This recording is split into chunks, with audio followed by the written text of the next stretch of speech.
Hey guys, welcome back to the channel. Today I've got some juicy leaks and rumors about the highly anticipated Motorola Edge 55G. If you're a tech enthusiast like me, you're gonna want to stick around for this one. So let's dive right in. First off, let's talk about the design. Rumor has it that Motorola is stepping up its game with a sleeker, more refined look for the Edge 50. We're talking about a curved edge display that's almost bezel-less. And get this. Word on the street is it's going to be a 6.7-inch OLED display with a 144Hz refresh rate.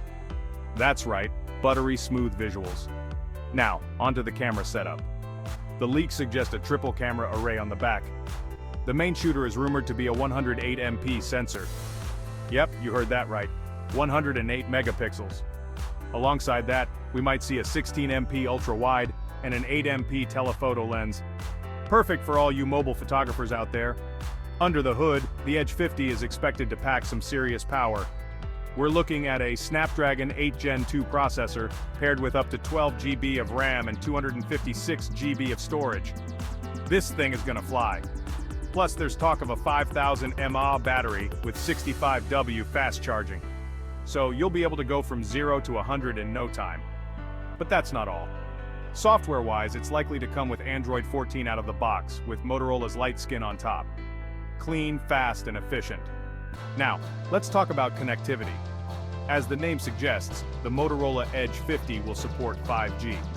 But there's also chatter about Wi-Fi 6E and Bluetooth 5.3 making their way into the mix. So, you're covered on all fronts. Pricing and availability? Well, nothing concrete yet, but if the leaks are anything to go by, we can expect a launch price around $699. And it might hit the shelves by mid-September. That's pretty much all the juicy details I've got for now. As always, take these leaks with a grain of salt, but it seems like Motorola is gearing up to deliver a solid flagship this year. If you enjoyed this video, don't forget to smash that like button, hit subscribe, and ring the bell so you don't miss any future updates. Thanks for watching, and I'll catch you in the next one.